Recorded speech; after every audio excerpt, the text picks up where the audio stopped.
Good afternoon, everyone, and welcome to Corporate Finance Online Classes. This is Dr. Mahesh M. Onjeri, Assistant Professor from Department of Management Studies, SDM College of Engineering and Technology, Dharwad. So, dear students, we have reached the last part of the chapter Concept and Measurement of Cost of Capital, where after learning how to compute specific costs, now we are already learned how to combine these specific costs and compute overall cost of capital, which is called as weighted average cost of capital. So let us continue and solve a few more problems, to make you feel more comfortable.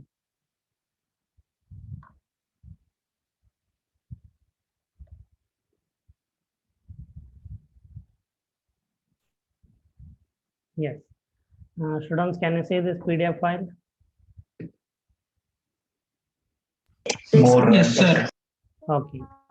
See, this problem is based on marginal weights. Okay. And it is also mentioned in the problem directly. Using marginal weights, compute weighted average cost of capital. Okay. The marginal weights are used when the company is raising additional funds. Okay. So marginal weights are used when the company is raising additional funds. And the company will not follow the historical weights. Like last time, in what proportion capital was raised from different sources of finance, that will not be considered. Okay, in some new proportion, when a company plans to raise additional funds, that is what we call them as marginal weights, or marginal weights are used. Okay, we have learned about this. So in the example, the firm in example 11.12. Okay, so they again go back to the same example. So I'm solving these all from textbook. Okay, so you should remember. So this is example 11.12. Okay, I hope you should remember. Cost of debt 8%, cost of preference shares 14%, cost of equity fund 17%. Okay, so all that.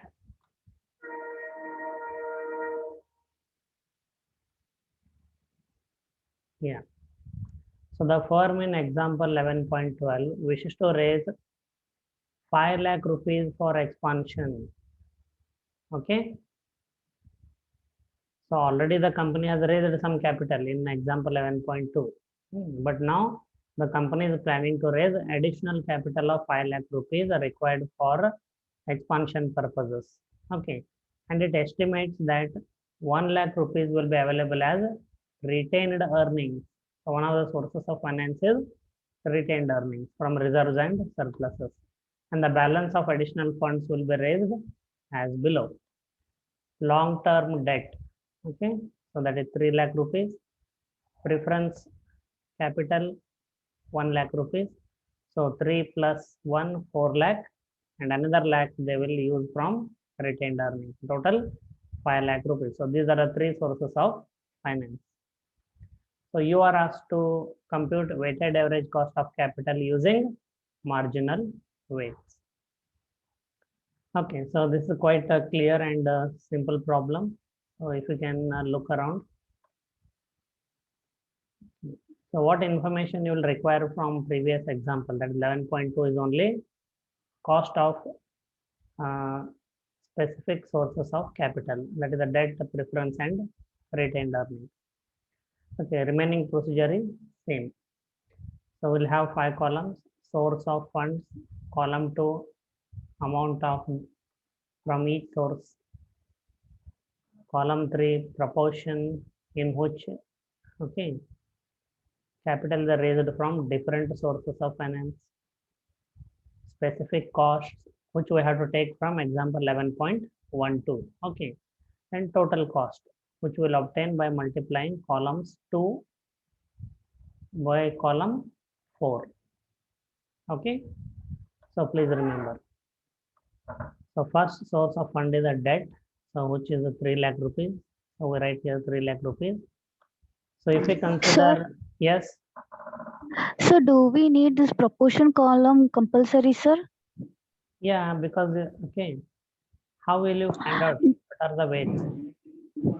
No, sir. In total cost, we just multiply column 2 and column See, 4, if right, you sir? want to avoid that fractional calculation, okay, Mm. and you Yes, want to go ahead with this, where you find out the Yes. total cost in rupees, yes, this column 3 is not required. Okay, Okay, but sir. why the authors put it in textbook and why we teachers also use it, so that students can remember and understand that. Good question. Okay, sir. Okay, so those who are quite proficient, okay, if you are using this method where you find out the total cost in rupees, okay, you Mm. can eliminate this column. You need not prepare this column. It will save time. Oh, And if you are okay, sir. for fractional calculations like 0.6 into 0.08, then you need to have the proportions. Okay, Okay, sir. that is correct. But why we put, there is one more reason, because when we say marginal weights, somewhere we have to show the weights, no proportions. Okay, sir. So that is the only purpose. Okay, it is up to you. Okay, sir. Okay, thank you, So sir. first, so yeah, welcome. First source of fund is debt, 3 lakh rupees. So in the total 5 lakh rupees, 3 lakh will be raised by long-term debt. So it is 60% of 5 lakh rupees. Okay. Then the preference capital will be 1 lakh rupees. So 1 lakh out of 5 lakh rupees. So it is 20% of 5 lakh rupees or total capital. Retained earnings are 1 lakh rupees. So it is also 20% of total capital to be raised. That is 5 lakh rupees. Now in the next column, what we need is specific costs. So only this data is taken from example 11.12. If you get the problem in the examination, separately you will get the specific cost. You need not to worry. There you will not get refer example 11.12 in examination. In examination, you will get whatever data is required for computation. So just for your memory, cost of debt is 8%, cost of preference shares 14%, cost of equity funds 17%. Okay. So can anybody answer? Though there is okay, though there is no capital raised from equity source. Now why we need that cost of equity? Yes. Retained earnings and cost of equity, cost of capital are same. Yes, very good, Keshav. And one more student was trying to say, correct. We need a cost of equity capital for retained earnings. And what we have learned, the cost of retained earnings are considered as equal to cost of equity capital. Very good. So I'll just write the specific costs. Debt 8%. I'll rewrite it as 0.08. Preference capital specific cost is 14%. So I will write it as 0.14. Retained earnings. Cost of retained earnings are considered as equal to cost of equity capital, which is 17%. So we write it as 0.17. So here I'm using the method to avoid fractional calculations. So I will multiply the amount of capital from each source by its specific cost. So columns, multiply the columns 2 and 4. So cost of debt will be 3 lakh into 0.08 is equal to 24,000 rupees. Cost of preference capital will be 1 lakh into 0.14 is equal to 14,000 rupees. Cost of retained earnings 1 lakh into 0.17 is equal to 17,000 rupees. So total this column 24,000 plus 14,000 plus 17,000 is 55,000, and the amount of capital raised is 5 lakh. 3 lakh plus 1 lakh plus 1 lakh is equal to 5 lakh rupees. Now we use that alternate method. So where weighted average cost of capital KO is equal to total cost 55,000 divided by total capital to be raised 5 lakh rupees multiplied by 100, which gives you the answer of 11%. So remember to put the percentage mark in cost of capital calculations. Okay. So weighted average cost of capital is 11%. So we'll learn something more, some additional information about this. Different types of weights, marginal weights and historical weights. In historical weights, we have two: book value weights and market value weights. So which one is better? So we'll learn that. But before that, you please let me know in calculation part if anybody has any doubt.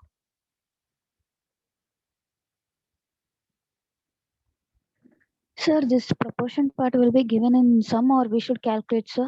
No, see, they have given you Yes, out of sir. 5 lakh, okay, in what proportion capital will be raised from different sources is given in the problem, right?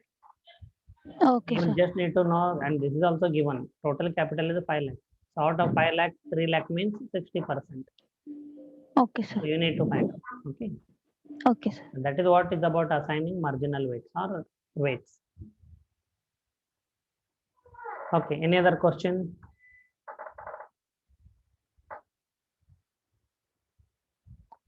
No? Shall I go ahead? Yes, sir. Okay.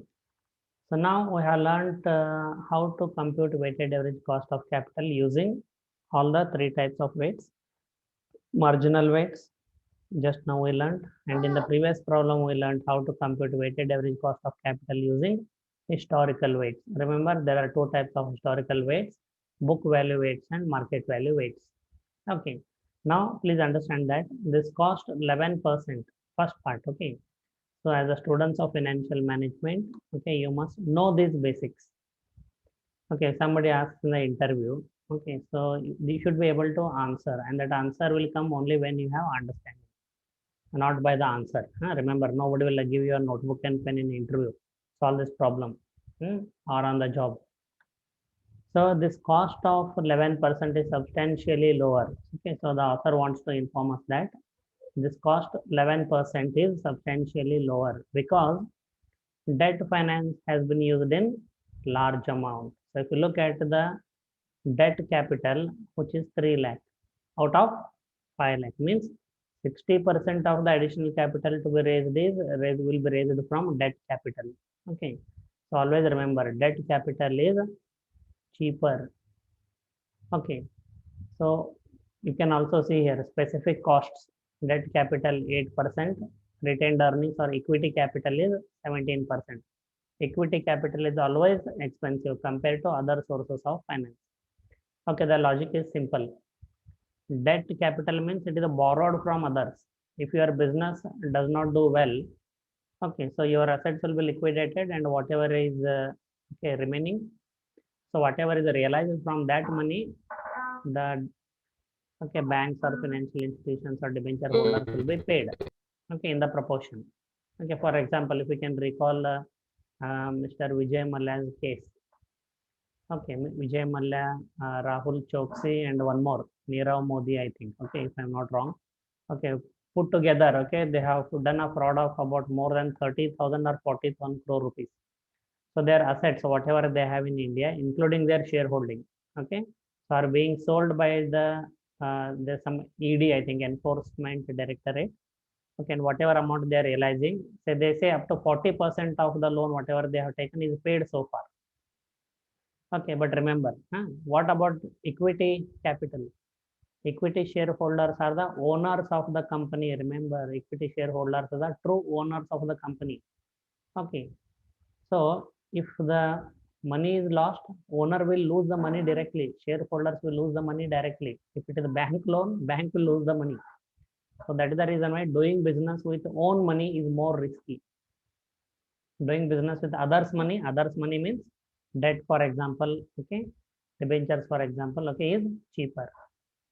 So when a company uses a larger portion of debt capital, it substantially brings down the weighted average cost of capital. The logic I explained. Please remember. Let me also explain. That does not mean, okay, company can go ahead and borrow entire capital, 100% capital through debt or debentures. See, as the proportion of debt, okay, as the proportion of debt in the total capital increases, it also increases financial risk. Okay, and while investing, investors evaluate the risk and return of security of each company. And if a company, in a company's capital structure or total capital, if the proportion of debt is too high, okay, the risk also will be very high, and the securities of such company becomes less attractive to the investors. So the market price of those equity shares of that company will come down. So that, okay, uh, fails. Okay, it fails to achieve the objective of shareholders wealth maximization. So debt has to be used very judiciously in the total capital structure. So this is for knowledge. Please remember. Okay, and those who have a habit of forgetting, to play back my recorded videos. Each and every video is recorded and uploaded into YouTube, and shared. The link is shared in Google Classroom. Then, since a limited amount of debt financing can be raised for a given equity base, the firm will have to use expensive equity financing for future projects. Say, for example, in this case, 60% of the capital used or borrowed is debt capital. It means next time when the company will go for further, okay, raising of capital or raising capital, additional capital if they require beyond this 5 lakh rupees, okay, their proportion of equity capital will be higher because the use of debt capital is limited. Okay, the use of debt capital is limited because it poses risk. Okay, so then next time the cost of capital will be very high because the company will be forced to use a larger proportion of equity capital in the next phase. Okay, then this is not a good situation because next year a project which may have a higher return might have to be rejected because equity financing will entail higher cost of capital. Okay, so the weighted average cost of capital next time will be much more than 11%. Okay, so the company have to even reject a proposal, okay, whose rate of return might be 11% or 12% also. And it is concluded that, 1 minute, let me complete last sentence. So it is concluded that the use of historical weights, in that market value weights in calculating cost means weighted average cost of capital, is likely to lead to be optimal selection of capital investment projects. Okay, so in the interview somebody asks, okay, if they dig deeper into theory part, okay, so cost of capital, how it is measured, then you may mention, okay, that using okay, these two steps, specific cost and then combining the specific cost, and how specific costs are combined, you may say marginal weights and historical weights. And historical weights are, there are two types, book value and market value weights. Then we may ask which one is best and why. Okay, so it's really taught properly to you. You should remember and you should have confidence to answer. Okay, so that is the conclusion now. Now over to Keshav. Yeah. Sir, how much of a debt capital should we take for That company, sir? I don't know whether is it limited by law. I'm not very sure. Okay. Which is good, sir? How much is good on your opinion, sir? That is optimal. Always remember, what is optimal? Nobody knows. If everybody knows, then every company will raise the capital. Every company capital structure will be same, no, in the world, isn't it? For that purpose, finance managers, chief finance officer, chartered accountants are hired by the company who will make the decision. Remember, if MBA finance students are also too good and can equally compete with chartered accountants, you will also be eligible for the same job.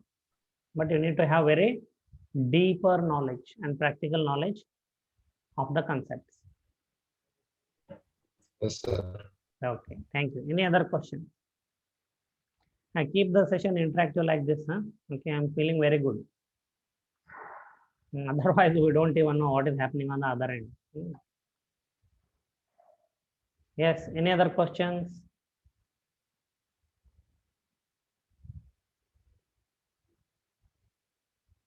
No. Okay. No, sir. Yeah.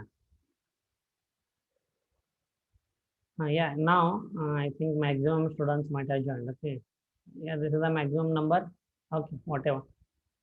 Now pay attention. See, I will be speaking to you, okay, about a Toastmasters club. Okay, I think long back, maybe more than a month, I think now. Okay, you attended a meeting online where engineering students were also there and MBA students were also there. I think more than 100, 200 students attended that meeting to witness how a Toastmaster club meeting is organized. Okay, but what even I felt is the meetings which happen in face-to-face meetings in person, so are quite different than the online meetings. So one problem is the participants, especially guests, like you, don't turn on video. So there is no eye contact, which leads to, which reduces the effectiveness of the meeting or communication. This the participants do not understand. But in a serious meeting, it's not forced. Voluntarily, every member turns on the video. Remember this. That is first part. The second part is, if you remember, since semester 1, day 1, I have been asking you only one question. The question is for you, by you, not by anybody else, and not for anybody else. Why have you joined MBA program? If you have the answer for this question, it is only to be asked to self. If you have the answer for this question, and if your answer is any of these, sir, I want to obtain a job after MBA, I want to work and make a career, I want to be independent, financially independent, I want to have my freedom. First option. Second option, sir, I want to start my own business. Third option, I want to join my family business. Fourth option, so maybe I want to improve my communication skills, I want to improve my confidence, I want to be a better leader so that I can manage myself and others properly, even in day-to-day life. Whatever your option is, you will require two things. One is public speaking and another is leadership qualities. So Toastmaster Club helps improve public speaking skills as well as leadership skills through a very unique way. See, any training you attend, your semester 1 training, if you can recall, by Professor Mr. Mutturaj. In fact, he is also a Toastmaster Club, Toastmaster of DET Toastmaster Club Hubbadi. He has been president also twice of that club. That method is quite different. In a regular training, what happens, a trainer comes with a lot of PowerPoint slides. He shows you the PowerPoint slides like a theory, how theory subject is taught, and he makes you engages you in one or two activities, and he makes you to clap, and he goes away. Later, what happens? Nothing, right? You forget. But Toastmaster Club method is so unique, where the participant, a member, has to participate and learn. Member has to work and learn to improve the public speaking skills and leadership qualities. It is done in a very unique and very beautiful way. Say once, every time you have to speak. Say you remember your first semester, because I told Mr. Mutturaj to adopt the same Toastmaster method, to teach you English communication. So when one member speaks, 3 evaluators give feedback. I remember this. Nowhere it happens. Nowhere it happens. Just for a 2-minute speech, table topic or pick and speech, 3 evaluators give a feedback. Your timekeeper, how you manage time, filler words, counter, how many times you paused. Then the grammarian, what grammatical errors you made and how to improve. But this all is told in a very polite way, very friendly way, not to humiliate the member. And everybody is there, usually the mentor, to support and prepare you. See, in training program, it doesn't happen. Remember this. Trainer only provides knowledge. Later, you have to work on your own. Over a period of time. Here, every week we meet, and this is how the skills are improved. And second, about the leadership qualities, there are different roles actually, like president of the club, vice president membership, vice president education, treasurer, secretary, and so on. When you take up these roles, after 6 months, definitely, immediately you may not become. And you have to coordinate with other members, and arrange that effective meeting, every week. So that talking to others, assigning them work, and getting the work done is nothing but a leader or a manager. And that is also done in a very beautiful manner. So remember this. So I'll get back to you in smaller groups.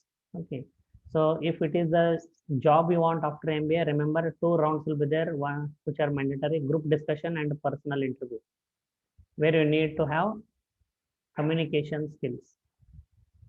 Okay, that is first. And second interview, definitely they want to see, do you have managerial qualities or skills, which is nothing but leadership skills or qualities. Okay, so remember this and I'll address you again later. Okay. Yeah, let's continue then. So students, you heard me, whatever I said? Yes, sir. Okay. Now for others, it doesn't matter. Huh? Those who don't have any of these options, who have any answer, for them it doesn't matter. Okay. But even we can make out. Okay. So we'll approach you and just let's have a small discussion about what you are planning to do after MBA. Accordingly, what can be good for you. I wanted to address in a full class. Okay. But class strength is only 2/3. 20 students are absent straight. What is the good news? Huh? Why students are absent? CRs, any idea you have? No, sir. No idea, sir.